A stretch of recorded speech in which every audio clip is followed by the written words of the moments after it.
There we go. We're going to be taking a moment to review the practices connected to and then expanding, of course, beyond right speech. We're then going to be moving now to Sila, which is something you might think of as ethics, or a more dangerous word, but applicable, is actions that are of benefit. Sometimes we think of this as words like morality, but we're going to be watchful not to confuse morality with strong ideas of right and wrong, which is our habit and mostly out of our training, says this whole chapter that we're going to be looking at, mostly out of our conditioning, but that in fact morality is best understood by its intention, by its compassion, by its wisdom, and then by its clear result. So we're going to be watchful about what that means, and the rules, though, even in these traditions, particularly the Buddhist Theravada tradition, there are some basic rules, a couple. And if you read the chapter, you will have seen general rules like don't kill, don't harm, don't take that which is not necessary or needed, don't use substances towards mindlessness, right? Watch one's sexual appetites to the extent that we protect those deserving of protection, right? These are basics. And as a general rule goes, I would say they're apt, appropriate, and in the management, essentially, of our otherwise delusional, highly seeking, craving hungers. If you think about those rules, right? Our aggression, a type of hunger. We have to be watchful. That's the do not cause unnecessary harm. Our greed, another type of hunger, right? Got to get it for myself, to the extent that I'm actually willing to take it from you, right? I'm willing to take it from you. Just look at the toilet paper dilemmas we had at the beginning of the pandemic. I'm actually so fearful.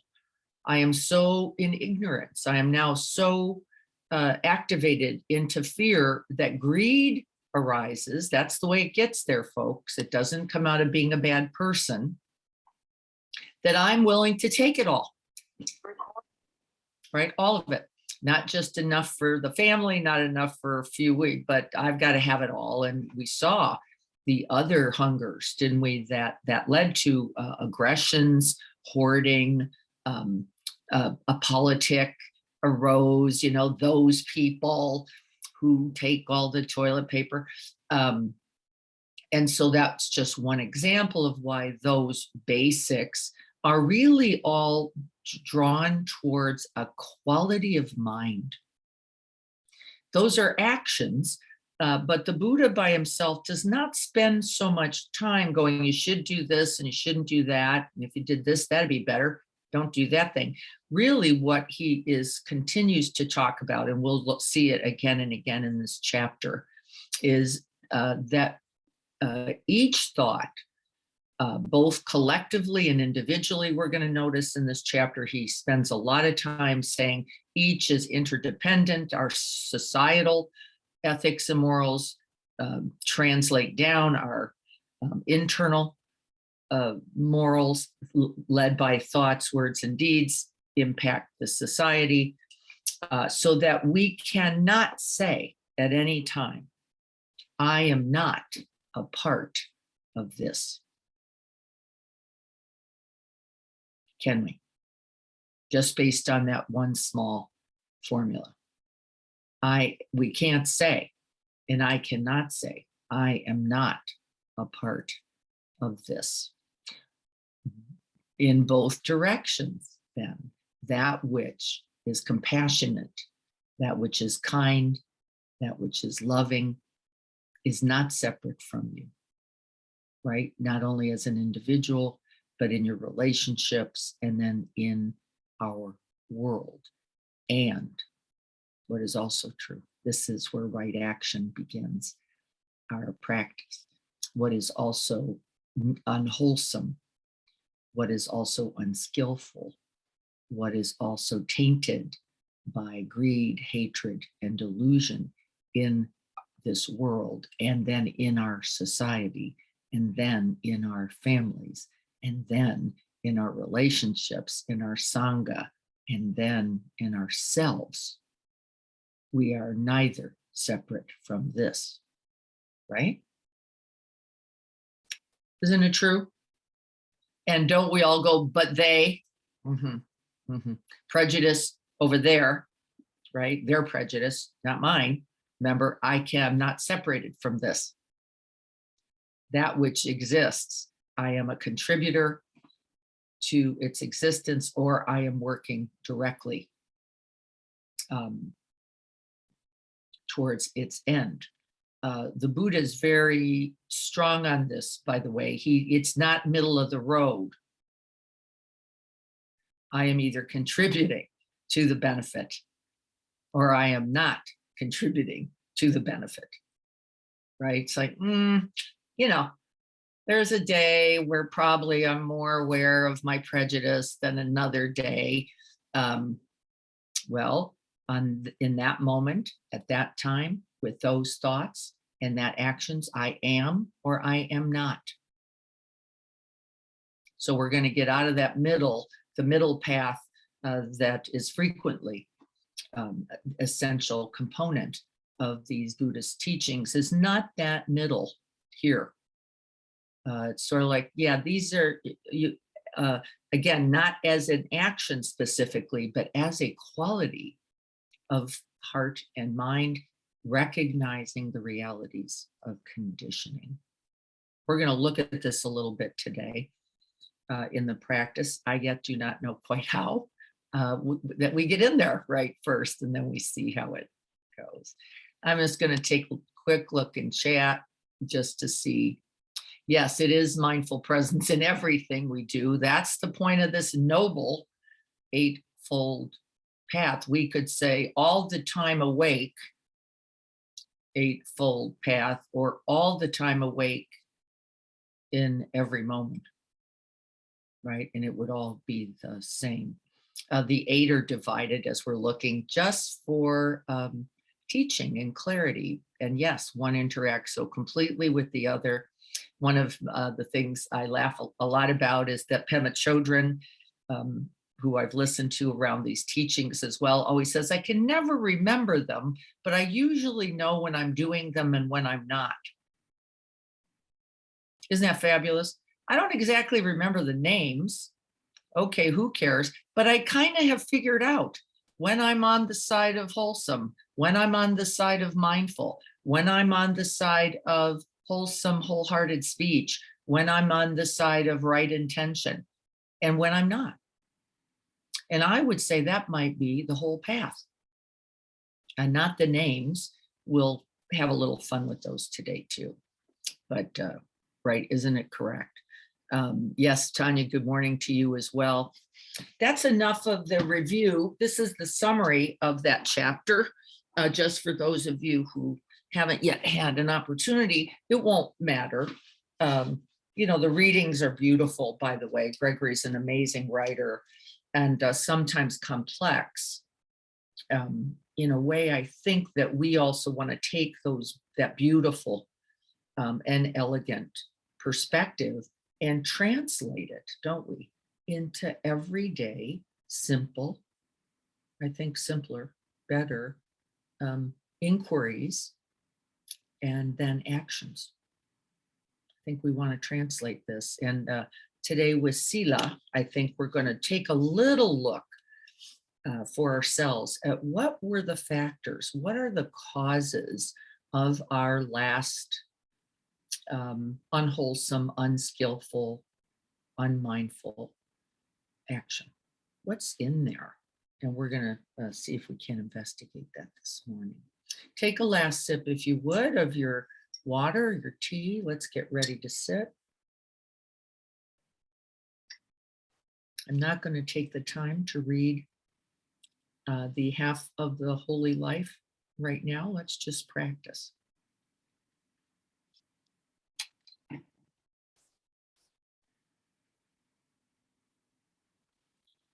And you already have your heart's intention available. It's what got you here this morning. And so I just want you to honor that. In an early morning when it's a little cool and there's lots of things I could be doing and not doing, including just laying in bed still, you made the decision somehow to get enough going that you are here. And I want you to feel into the truth of that boundless heart. This one action will lead to other actions, which will lead to other thoughts, which will lead to other words that this teaching says will contribute wholeheartedly to the benefit of you and others. And can we breathe that in? Can we let that be true?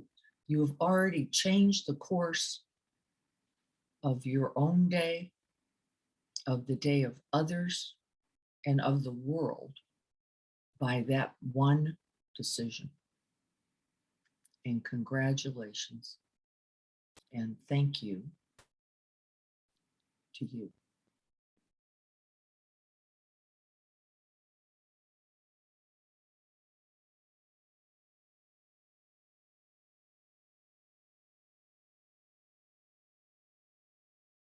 We'll let the heart that seeks the benefit and the freedom of our own heart minds and that awakening, and that which seeks the benefit and well-being of loved ones, of others,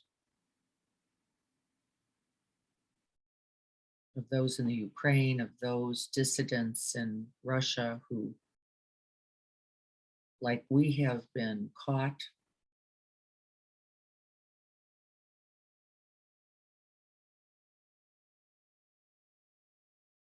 those healthcare workers, those people who save and rescue and protect and guard other beings as well. And that is you. And may we offer this practice to the sustenance, to the nourishment, to the continuation of that heart.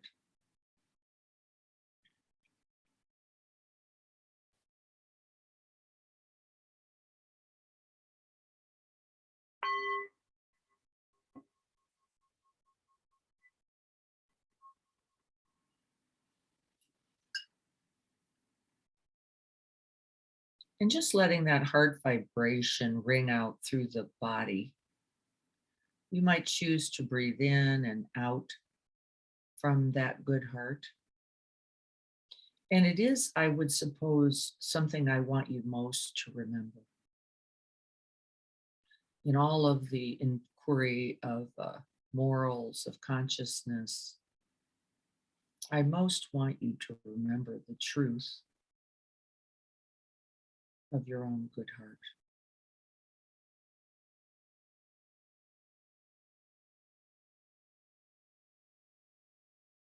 Can we feel its tenderness, its vibration, its connection? Can we feel its aspiration? That's how you all got here. Can you remember?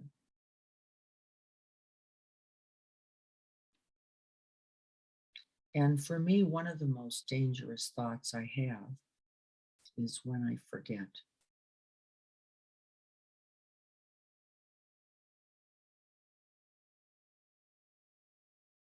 when we fall in the well of deficiency, of weariness, of inadequacies, or worse, and how that by itself does such great harm and is not the Dharma.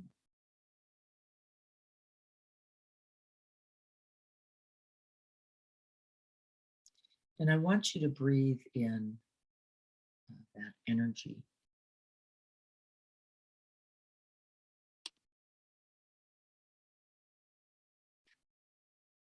Breathe in the vibration, that sense of radiance, warmth, maybe for you, space, maybe a pulsing, tingling.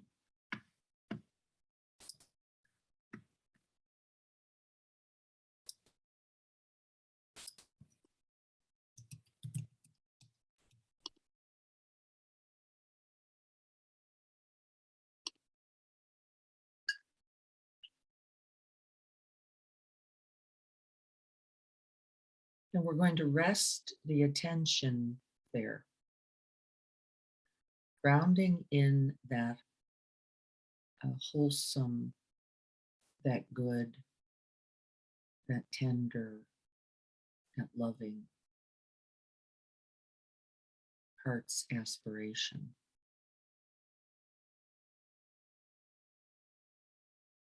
And we can support that knowing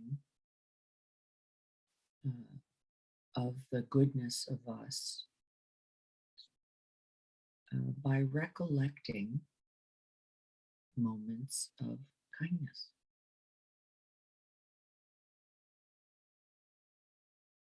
And we can even begin by recollecting our own moments of kindness towards ourselves, towards others.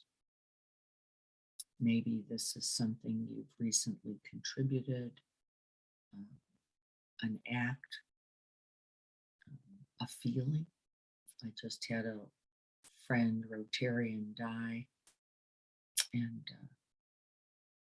in my kind and good heart, I have felt quite sad about his loss.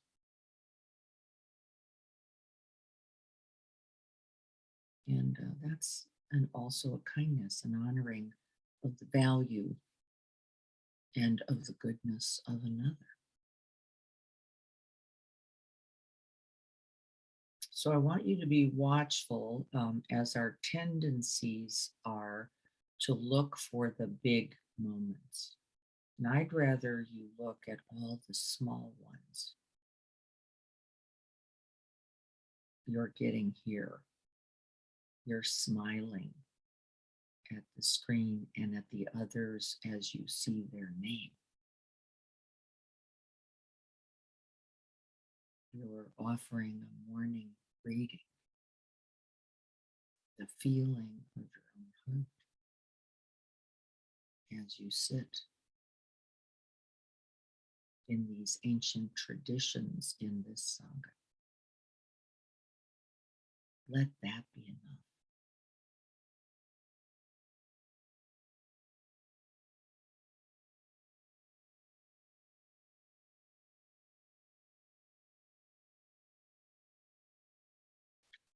This is a writing of view. We are correcting the view right here because we often see ourselves how in that trance of not enoughness, in failure, in inadequacy. And we're going to turn towards a moment of unskillfulness, but we're going to do so with this heart mind.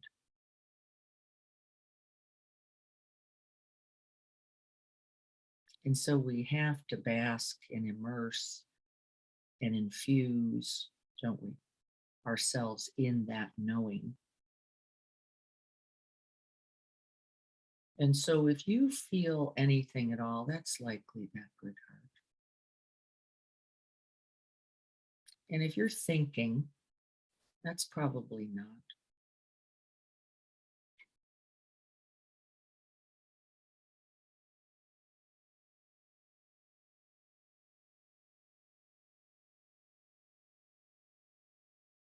We breathe it in and then we begin to radiate it throughout the whole body. This is one of the ways we embody goodness. We make contact with it right there in our own good heart. And then we infuse the whole body being with that breath. And now, in the medium of the breath, we take that goodness and we begin to radiate it downward, back, forward, above, and through.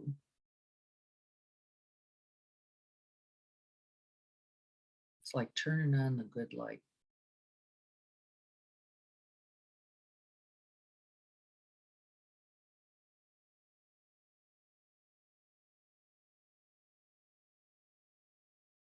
That light of goodness always available in you.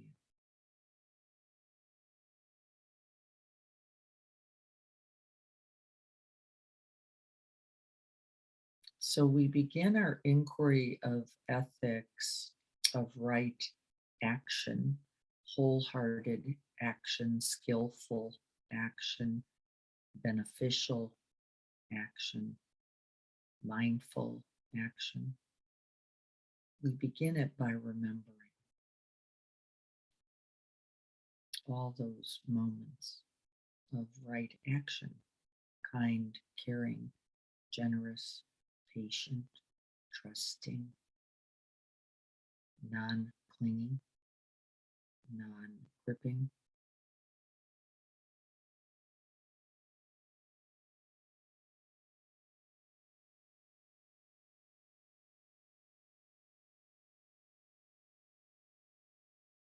And just for a future moment, would you take a moment just to visualize or cultivate a face, a body, a being who embodies that goodness for you?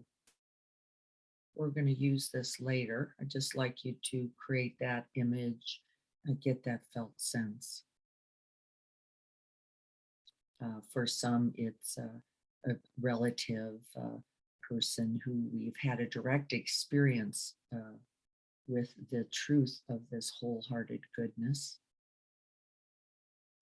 Sometimes it's an amalgam of beings, sometimes it's someone who we've heard about, Mother Teresa, Mother Mary, um, a deity, a character. It's all good. But I'd like you to capture that visualization and picturing that vibration of that goodness and its felt sense as you breathe it in. What does it light up in you?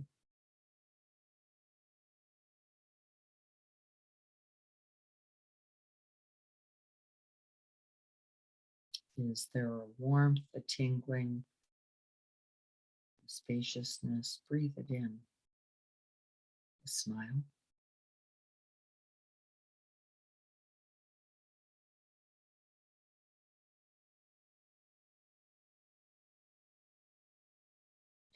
And we're breathing it in. We're going to store it in our own heart space, remembering that that goodness is not just the goodness of the other, that by your very recognition, by your very knowing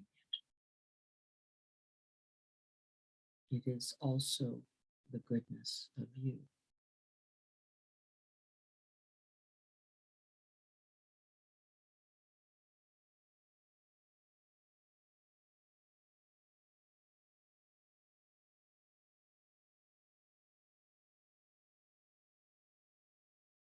staying in contact. And yes, it does melt and activate the armor of the heart, those old believed thoughts. And that's just right. We begin to dissolve the barriers.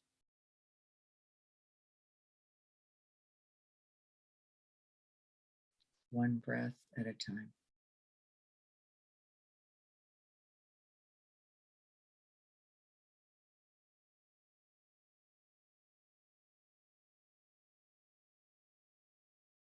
We breathe our own Buddha being.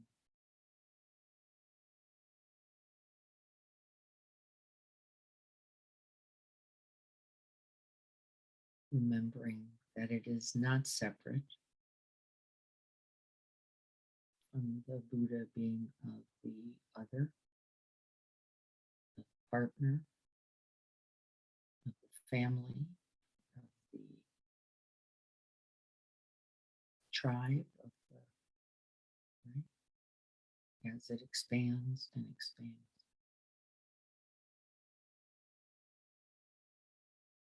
And that goodness in you feeds the goodness in the whole. And as the whole also embraces, holds, and nourishes by its goodness, the goodness in you.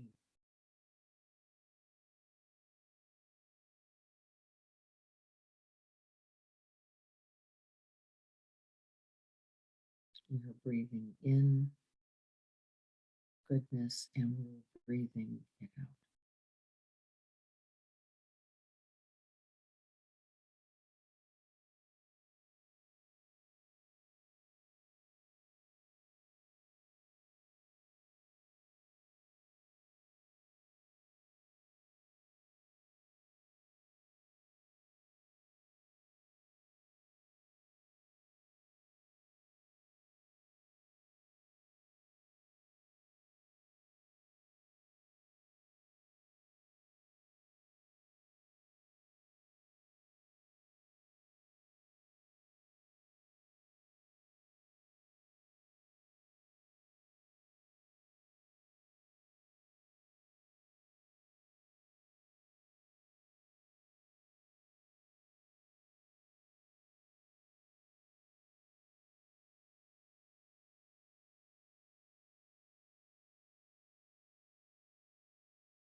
And let that goodness radiate not only through the body, but out.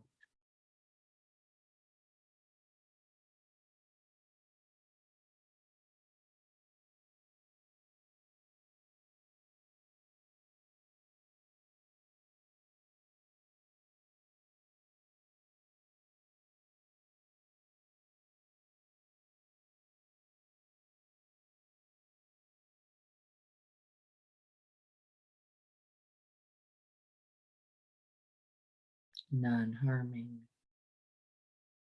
non greed, non mindless, heedless.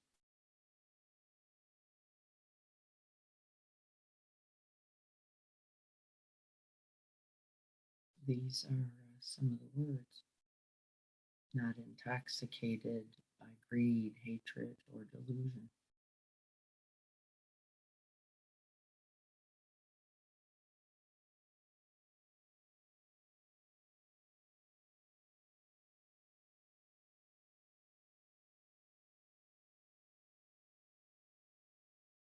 And then in establishing this right view, I'd like you to call to mind a moment of unskillfulness where the actions, words, or thoughts that were conditioned and arising were not of benefit, they were not wholesome,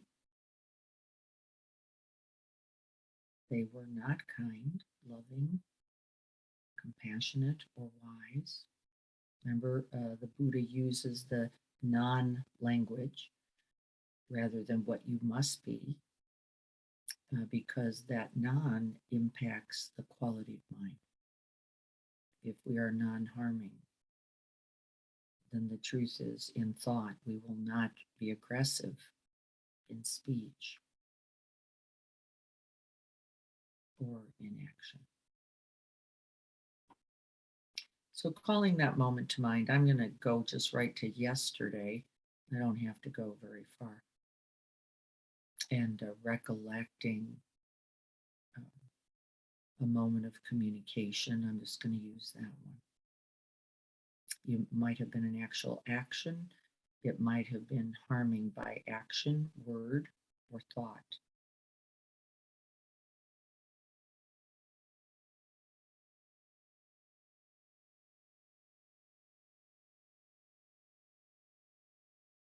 And as you're recollecting this moment, could you just feel back into the energy that was present in the body during that moment? Just recollecting how you might have known that there was already embedded in the body uh, fear, aggression, confusion, doubt, pain. Sometimes, in other words, like disappointment, feeling disregarded.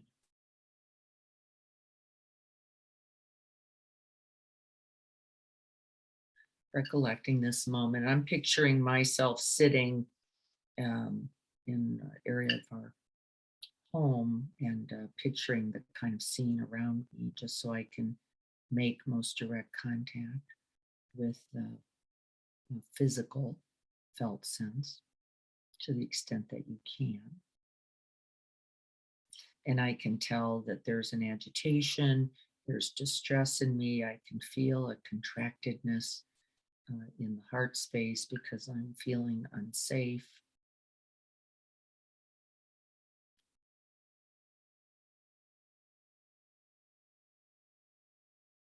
I can feel a level of kind of confused, um, a feeling of being in danger. Like, I don't think this is going to work out. And it isn't because it's right or wrong, it's just making contact.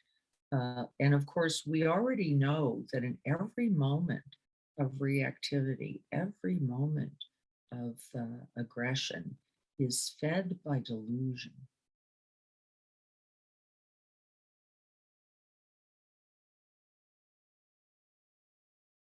We are not seeing clearly.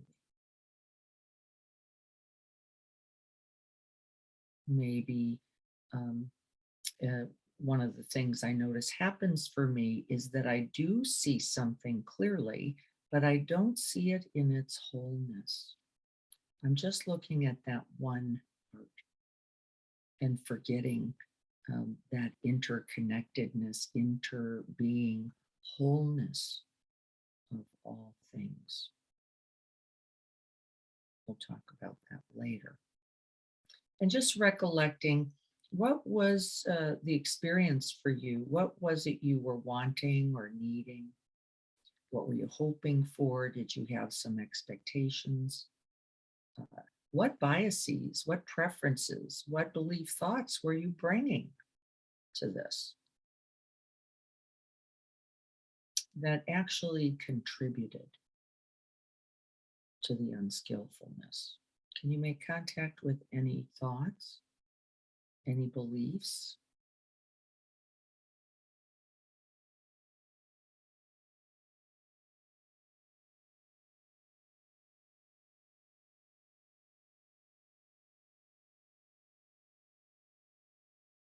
We often have common biases, thoughts like this shouldn't be happening, this isn't right or fair or good or kind, it should be some other way, I am deserving, this is not just. Um, there is almost always some externalizing fault finding. It's not before it didn't already happen within you, by the way. It's just that it finally gets out. I remember thinking, I'm just too old for this.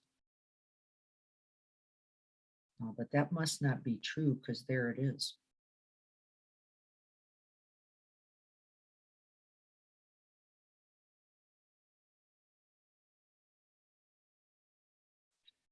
And with all those thoughts and all those conditionings and all these belief thoughts, one of my belief thoughts was if you're taking out the garbage, you're supposed to take it all out first.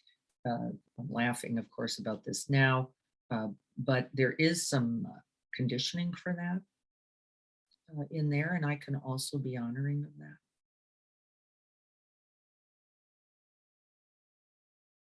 without blaming, without judgment.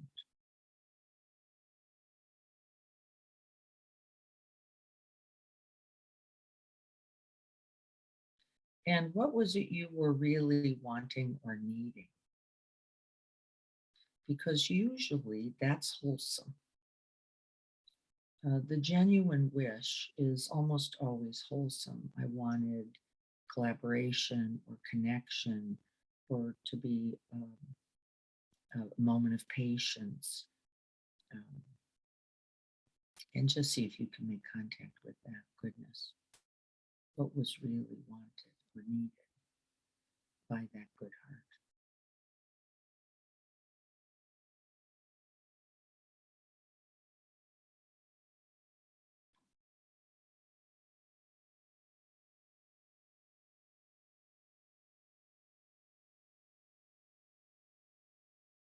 And can you touch into that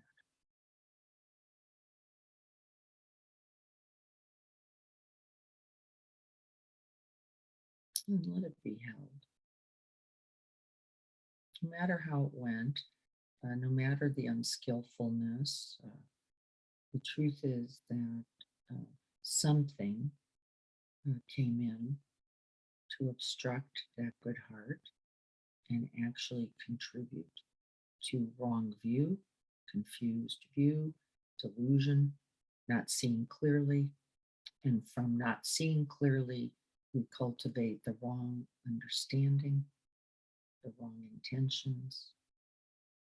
And then, of course, what we already know from last week, we land right into wrong speech.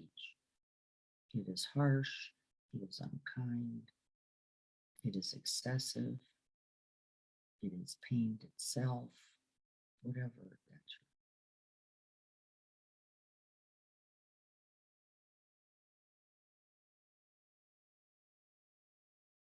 And then I'd like you, in the midst of that experience, that contractedness, that delusion quality, I'd like you to call back up now your um, the good heart and that being that represents that. And you're going to just get right inside that body.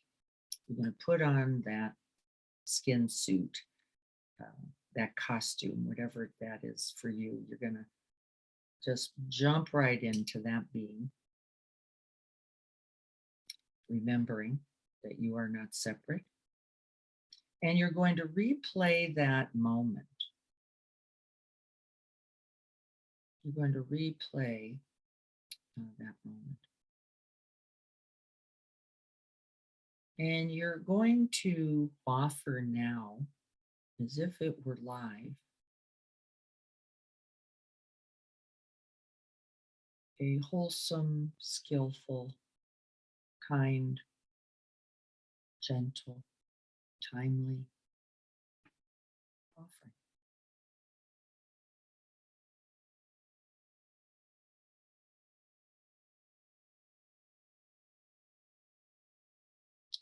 And I'm just saying offering. I'm not saying to who. It might be actually to you.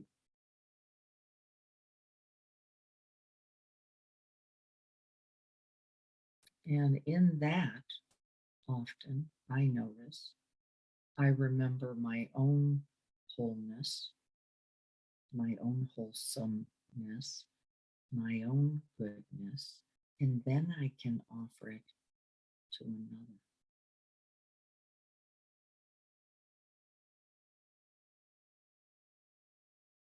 So be watchful of that moralistic view that says you have to send it out before you yourself are whole.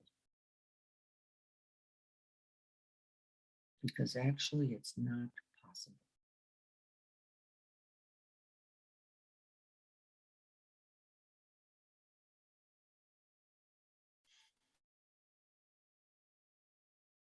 Breathing it in for oneself, feeling into where is the weary, where is the tired, where is the confused, where is the wanting or not wanting in you. And in attending to that,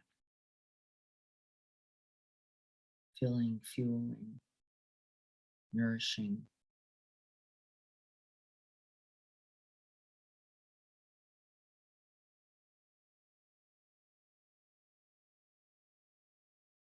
we can then see the way to making that offering to another.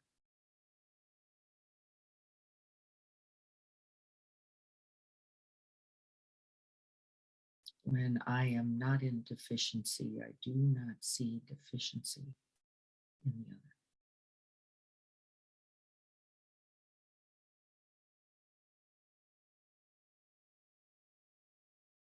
This can be deficiency of body, this can be deficiency of mind, or deficiency of heart.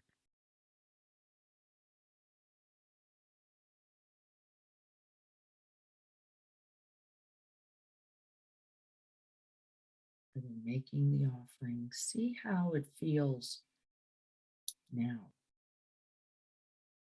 Was it an action? Was it a word? Was it a corrected understanding? Was it rest? Was it nourishment of some essential sort? Was it compassion, connection? What was needed?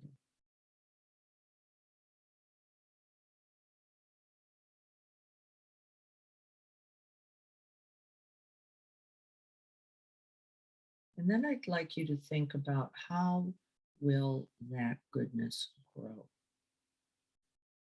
Not just as a contemplation, not just as a thought.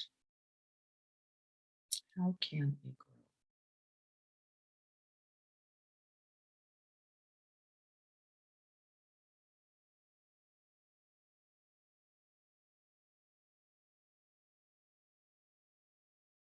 Into right speech, into right action,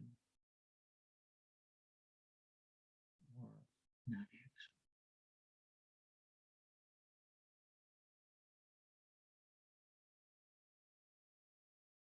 And I'd like you to expand that sense of radiance then beyond your own body, beyond your own heart, beyond your own space, and let it include that other as one larger, radiant part of goodness.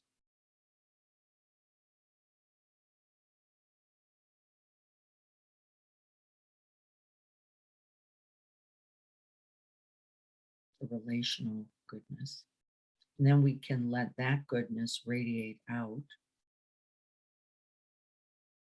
beyond that relationship into other relationships, community,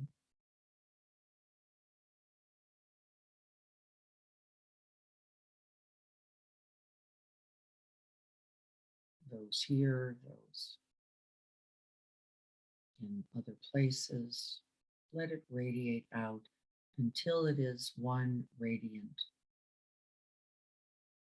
light, energy of goodness, covering the whole of the earth and then beyond. All starting here.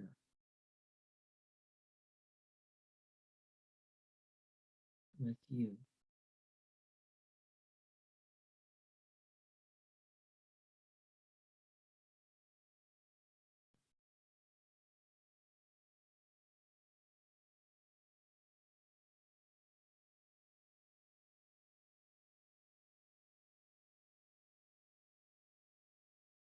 And may this wisdom, this kindness, and this compassion, may this love,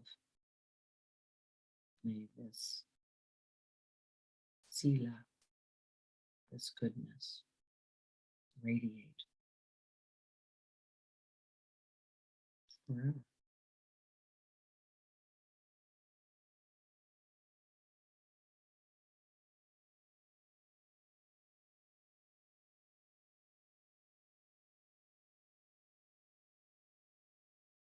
And may this practice today be of benefit.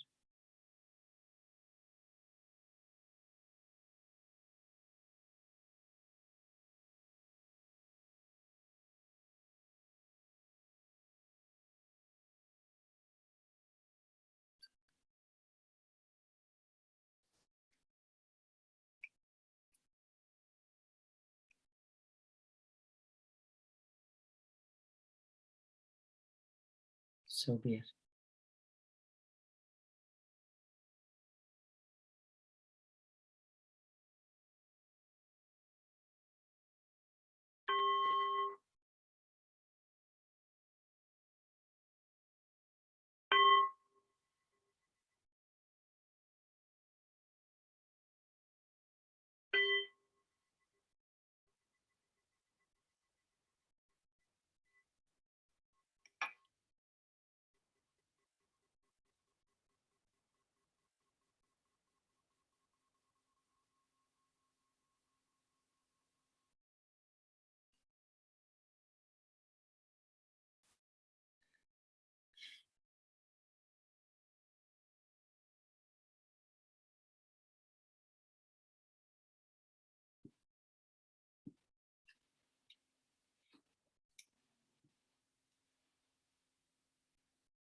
Just taking a moment and letting the body open up a bit.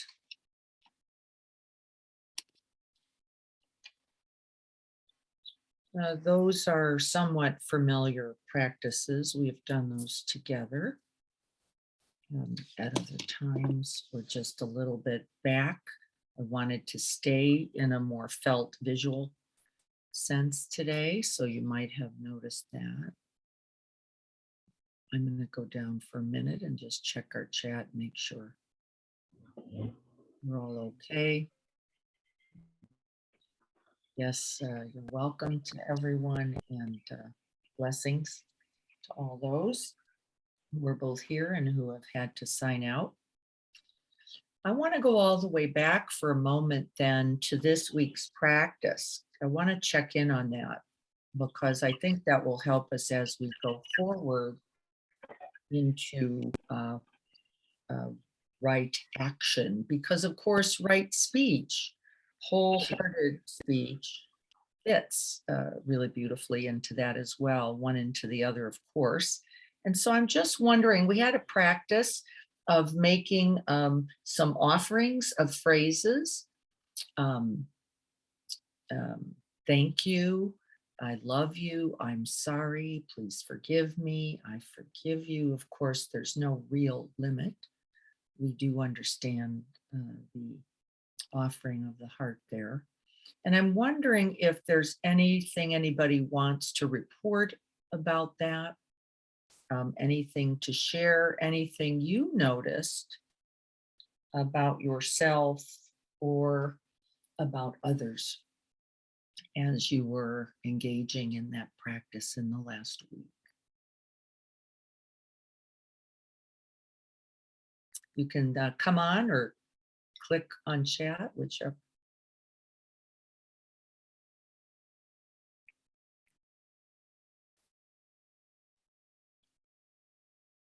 Anything there? I remembered, of course, more at the beginning of the week. That began to flail a bit. At the end, I was able to revive it on a couple of occasions, and also noticed a couple where I could not revive it, where too much explanation or was happening, not letting the presence of that speak as much as I now, even then, probably could see I wanted to. Jan says it's easy to see where I could have used it in the moment. Hindsight, we're pretty good. That counts. The good news about that is hindsight is still sight, and you are no longer blinded. I think half, at least, of our wisdom comes from reflection, doesn't it? At least half comes from that reflection. So I don't know if that's, it's certainly better than not getting to it.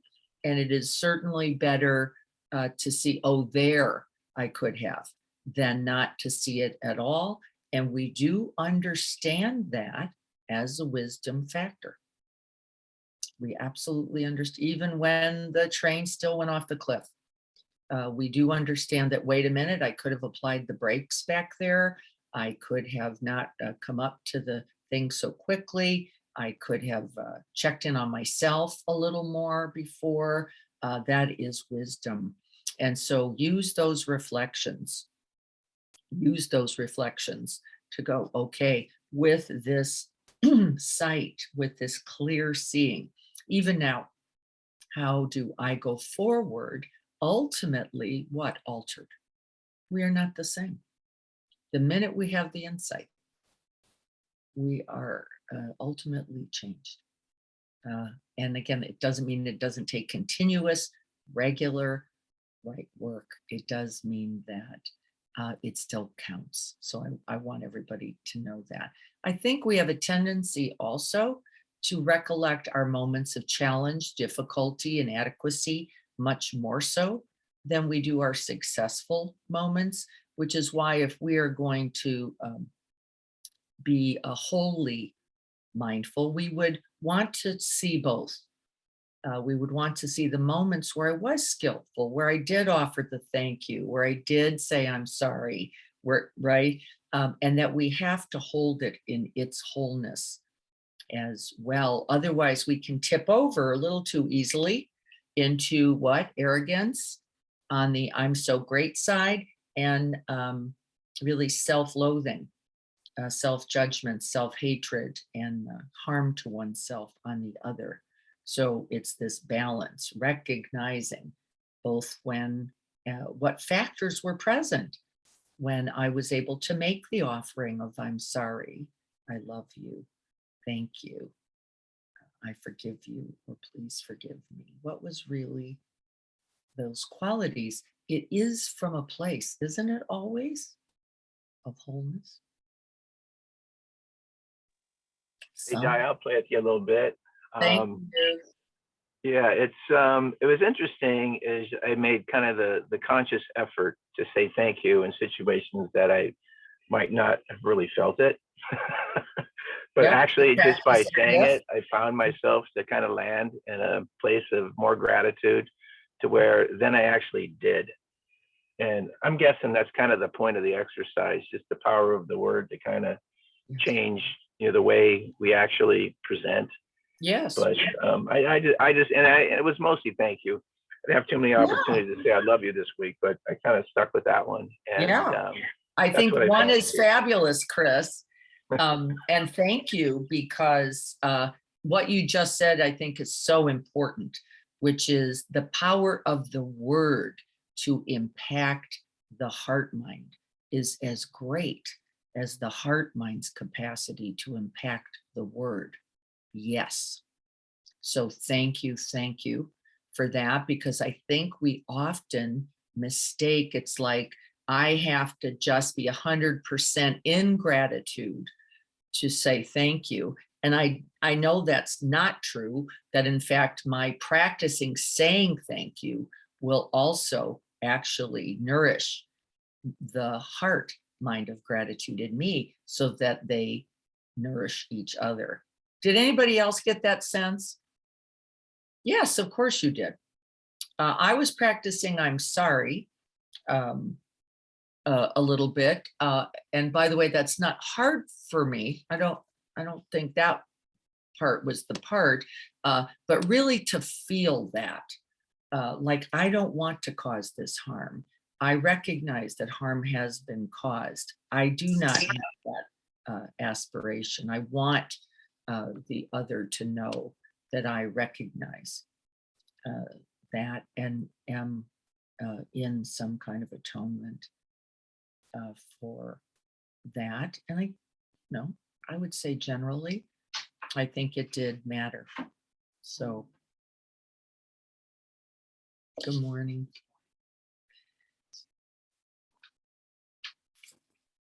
So thank you for that. I want to move on. I think this is enough. I don't want to take a lot more time because we could stay on right speech really endlessly, to tell you the truth.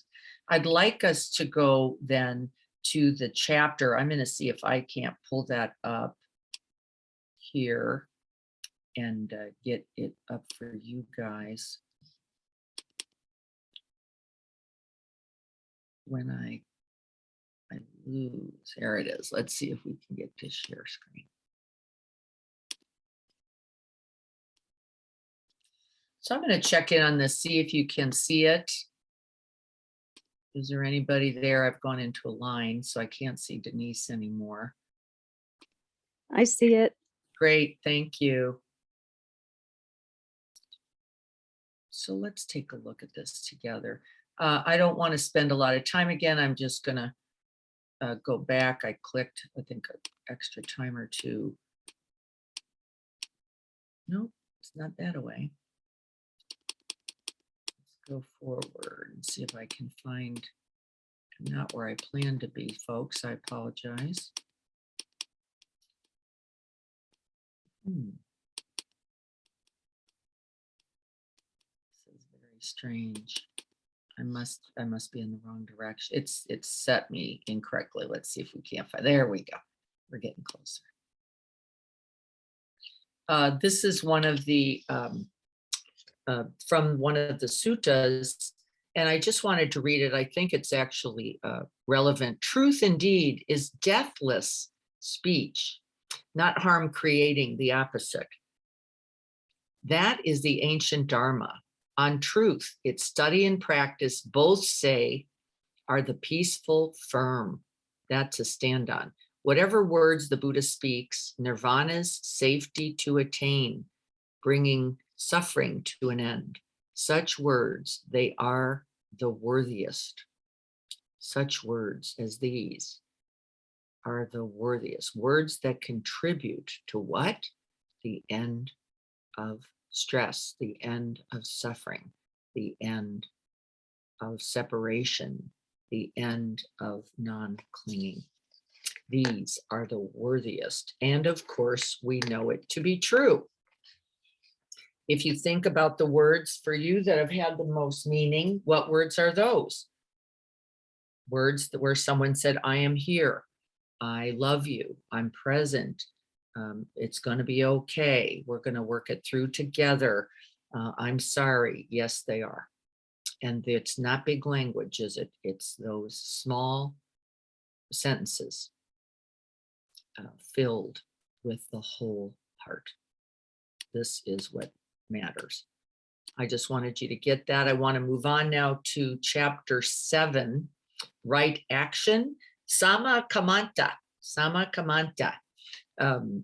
And I just want to read some of this. I think if we could do that a little bit, it'll set us in Gregory's idea of interconnectedness of both individual, societal, and then global, and then beyond, interconnectedness connectedness.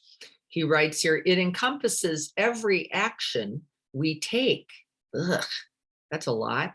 And invites us to ask, does a particular action lead to increase in wholesomeness or benefit and a decrease in wholesomeness? The Buddha himself was clearly aiming this path factor both at personal liberation, accomplishment, freedom, we could say, and human flourishing. It wasn't just for oneself. It was for oneself, one's relationships, one's associations, all the way out to, again, global and beyond. The Buddha chose to give a lean definition of human decency to lay practitioners. There were many, many more precepts, they're called, or basic guidelines. And to lay practitioners such as ourselves, we were given basically 5. And it says, in the attending to these 5, you will be non-harming, you will be contributing to your benefit, to your goodness, and then to the goodness of the world.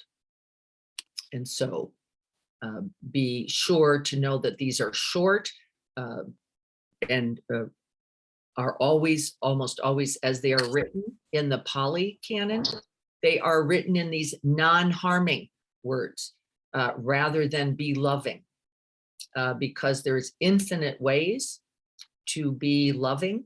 In fact, aren't there? You couldn't think of them all. And non-harming is cleaner. And remember, we said it's not meant to be negative. It's meant to say, this is an obstruction to your true self. The Buddha himself was very clear that you are already loving. You are already generous. You are already compassionate. And so that non-language sort of says, not you, when you fell out of your true goodness, when you fell out of your true identity, I guess we could say, without taking too much claim, when you fell out from who you really are, that nobility in you, when we fall away. And so he set those 5, and they are to be non-harming. To be not killing is the extreme of that, but I don't want us to pat ourselves on the back too much when that day we didn't kill anything. I'd like us to think larger. Could we be non-harming? And what would that mean? And yes, that's much more challenging, but I love the aspiration, and I would like us to take it on. Non-killing, not taking that which is not needed, not taking that which is not one's own. I use the toilet paper example. Taking more toilet paper than you really needed puts others in harm, whether you recognize that or not.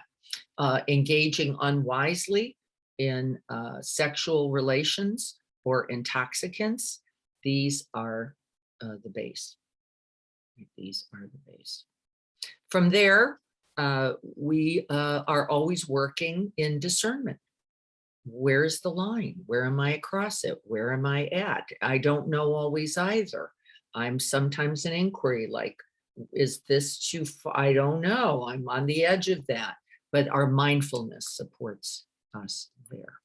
We take it slower, a little more deliberately, as Chris was just saying, and we notice its effects.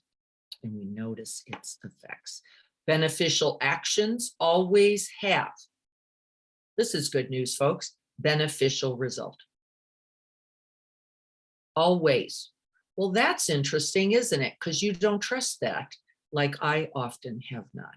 Beneficial heart will lead to beneficial speech, will lead to beneficial actions, even when I cannot see its benefit. This is the natural law, says the Buddha. As is true then, okay, here we go, that that which is harming with intention to harm, with intention towards sloth, torpor, greed, distraction, entertainment, getting for oneself, the wanting, not wanting mind in its actions will always be non-beneficial, will always not be of service to you and others, will always result in some harm, even when you can't see it. Even when you can't see it. There has been times where I have thought, what's the big deal? What's the big deal? This isn't that big a deal. It's not causing any harm. No one's getting hurt here. Well, the Buddha says that is short-sighted and not very skillful, because yes, it does. Even when it first just niggles away at your own quality of heart mind, it will result in further expanded relational harm, and that they cannot and are not divided. Okay, I'm just going to stop there. The whole of the chapter is on this. The whole chapter then is on this. How every harmful, clinging, wanting, and not wanting arising thought leads to further harm and damage, and how every skillful, kind, generous, patient, non-clinging, non-separate thought leads directly to the good, even when you can't draw the lines for it. I trust this completely. I know this completely. I do not always live this completely, because I also go into delusion. But I do know at heart it's truth, and I want you to know it too. I don't want you to waste the time that I have wasted by going, nah, it's judgmental, but it's not really having any impact. It's not true. It absolutely does. And this is that karmic understanding that we were looking at in our right understanding back there. It's there, it's real. Understanding right action, defining principle of right action, or sila, which can be ethic, rightness, goodness, benefit, is the evaluation of actions in terms of their clearly visible effects. This is dangerous language. What he means there is, it is true, it does have clearly visible effects, and you're hearing me add, even if you can't see it. That's the distinction. Even, it's there, even when you can't see it. And we're going to hammer that in a couple times, because people go, nah, I don't think so. I don't think my getting drunk the other night really mattered. Yes, it does. I don't think yes, it does. I don't think those negative thoughts about my relationship really had impact. Yes, they do. Yes, they do. And yes, they do. And we're just going to keep staying with the reality. Actions are relevant to individual suffering. Actions are relevant to individual suffering because actions condition the mind, and they condition the world that conditions the mind. What's the point? It is wholly interconnected, interbeing. Actions of all kinds condition the mind by means of their intention. They realize the mind states they reinforce. Intention leads to action, leads to result. And that we're going to be watching for that this week. Right action, right effort, right intention, right effort, right result. And that is what Gregory is saying over and over here. Even little actions bear fruit or harm. It works in both directions. Kamanta comes from the root of kama or karma or cause, would be the best way to understand that. Cause and effect, and the actions that come out of that law of cause and effect. Actions, especially those involving full and informed consent, create results in the mind and in the world. He says it again, interrelated, both from individual to global. Global, we are impacted by that global clarity, that global karma, that cultural karma, that societal karma, that national karma as well. This is a line from the Buddha's sutras that are one of my favorite. I am the owner of my actions, heir of my actions. Actions are the womb from which I come. And it says here, sprung. Actions are my relations. Actions are my guard and protection. Whatever actions I do, good or bad, of these I shall become the heir. They are the ground upon which I stand and upon which I will die. This is the law. And so I have put that in blue. I want us to remember, recite that. I will write it in the notes every day.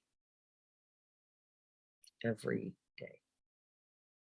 That every thought, every word, and every action has both fruit and consequence. Is that workable? Somebody write that down for me so I can remember that, because that is setting that mind. Here again, how does this particular action, these are some inquiries, live in your life, in your heart right now? How do you see, what's the clearly visible for you? What can you see the impact of that word, that thought, that action? And how do you know it? I was caught in a little bit of judgment about an interaction I was going to be having over the weekend. And it was really good for me to see that some of what I had propagated as judgment, it's going to go like this, or it's going to be like this.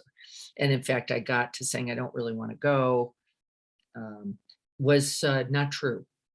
And it turned out to be wholly not true. And I was able to see more clearly where that came from, what that was, and also clear the view on that, which is, this is not accurate. This is old and historic and not relevant. That there was actually much greater truth present there. And those are good things, like Jan was saying, the recollections in the reflection, like, wow, that did not manifest in that way. And I have to recognize that as well. That's how we correct the view, correct the intention, and then ultimately correct the actions that come from that. And those are always beautiful, beautiful. Is the pattern still alive? And do they manifest in similar actions in your life right now? You're just asking. This is just inquiry work. And he suggests doing that on a regular basis. Right action is a matter of avoiding wrong action. And what is right action? And what is the right action? Here's the Buddha who works from the negative. Abstaining from killing, abstaining from stealing, abstaining from sexual misconduct, abstaining from the use of intoxicants, as an example. This is called right action. In addition, there's a fifth precept, and there it is down there. Avoid using alcohol or drugs because it leads to heedlessness. I really have gotten some clarity about this because I do drink socially, and I really looked at that as like there is a place where you can celebrate, you can enjoy, you can, and then there's a place where you have to be careful, and right, because your heedlessness can take over. So I think we've got a little clarity about that. We know that a lot of problems come from the overuse, misuse of drugs and alcohol, and it's just something to be attentive to and mindful of. These actions include choosing to avoid doing things that induce heedlessness. There's the example. And choosing to do things that increase mindfulness and goodwill. Mindfulness and goodwill, that these are what distinguish right actions from wrong actions. When our friendships and our culture normalize and support our base urges or hungers, it leads to harm. The power of our aggregated actions, our collected actions, often creates big harm. We understand this very completely, don't we, as it relates to the inequity of race, the inequity of gender, the inequity of privilege in our culture. And it's absolute, it's absolutely present, and there is consequence to that we are going to be working through for a very long time. But it is also good, noble work. And so, yes, we do. We work towards those corrections with clearer seeing. The indigenous peoples harm, the propagation of slavery as a rule in our culture, even today, in its infinite ways, is something we all have to attend to and all have to address as a consequence, collectively and individually. And it says, and you can't get out of that either. I feel for the those Russians who do not support this war, as I have on many occasions been in the situation, haven't we, where we're like, this is not a good idea, this is not, and the actions that we take have consequence there as well, and as well the actions that we do not take. The march that we did not do, the supporting corrections that we do not take have actions as well. And this is not to cause guilt or, but in fact, healthy remorse. And that's hiri, healthy remorse. And then otapa, healthy corrected action for the future, as well as the consequence that we go, whoop, can't keep doing it like this. All actions are performed bodily, involve the mind, of course, and one's intention. We just drew that line, and have powerful consequences. Of course, they do. The Buddha's holistic understanding of right action includes the inner actions of thought, moving into speech, moving into actions of body, how we live. As a practice, right action is imbued with right view, right effort, and right mindfulness. It's already, actually, it's all in there. Right view discerns the rightness or ethicalness of the action. Is it of benefit? Right effort infuses the action with sustainable energies and commitment. And right mindfulness helps us to assess the consequences of those actions as beneficial or not being beneficial. As a result, our actions are not ignorant, ineffectual, and automatic, that we call responding, don't we?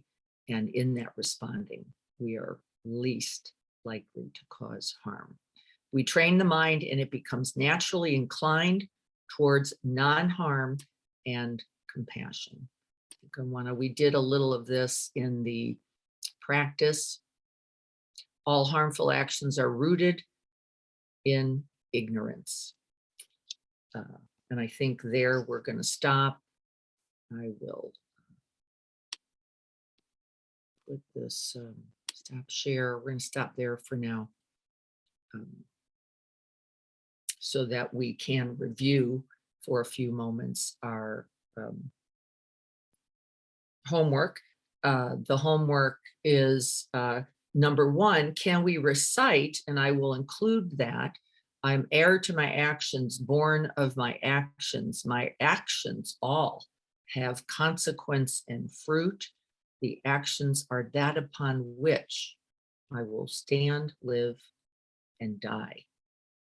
And that I am aware of this. I'd like you to call that to mind each day. I will send it as a separate writing so that you could print it if you so chose to do that. And then for the rest of I'm going to look to Denise, who might be here. I hope so. I think Denise was taking a note. She looks like she may be gone now. She was taking a note on the other aspect of the practice, calling the precept to mind as well, non-harming, non-greed, non-hatred, and seeing if we can pick one of those precepts. Let's just focus on one. I think trying to live all five in any moment, not particularly skillful or doable. Can we pick one and then look this week at its wholesomeness, where the benefit and contribution from which that comes, that intention, as well as look as when we fall out of non-harming into harm, and what factors, what fed that. Remember what we did in the practice, we said there is something already in us that is suffering. There's already something in us that is buying into not enoughness or having to do more, that actually is at the root. Some quality of heart mind has already been tainted, usually with our own conditioning and our own beliefs, thoughts that harm could result. When I look back at yesterday for myself, I recognize I was already probably a little weary and tired, and already not in enough connection with myself in a way that I got more easily triggered, and then of course ended up contributing to not only my harm, but harm of others. And again, the looking with compassion is essential to the correction. Can I look to see, oh, what do I have to do? I fell into a habit of doing too much in a way that finally had a consequence I do not want. In a way I do not want. Good to know. Good to know. Okay, the precepts, I'll write those down as well. Remember, they are guidelines. They are not hard, fast rules. We're going to come back to this next week once again, because we have to use the reflections to see what, and we'll finish that chapter 7, right action, that which fuels, feeds, nourishes, benefit, skillfulness, wholesomeness, love. I look forward to going over that with you. I will send this recording on to everyone. I know, thank you so much, what it takes to be here, and I am grateful, truly, for each of you. Thank you so much. May we all bear the blessings of our goodness and the goodness of our collective now and always.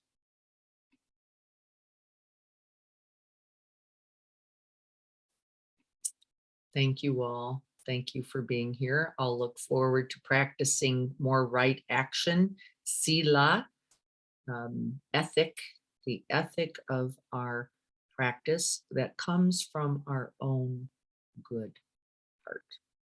So I look forward to doing that with all of you. You're so welcome, Jan. Good to see you all. Adrienne, have a good day at work. Libby, have fun on your off day. Chris, I don't know what you're doing. Have a good day too. Looks like Renee's not at work yet either. Maybe an off day. I hope so. The rest of you, I hope you have a good day, whether it's biking, whether it's playing with your animals, whether it's being there for my friends and family. All right, Adrienne, good to see you. Off to work. See you later. Be well, everyone. Please be safe today. Take good care of yourselves and commit yourselves wholeheartedly to right action. I will look forward to seeing you on Thursday morning with Greg at 7, and then in the garden this Saturday in the garden at 7:30. It's supposed to be a beautiful day. I will look forward to being with you there. All right, everyone, be well.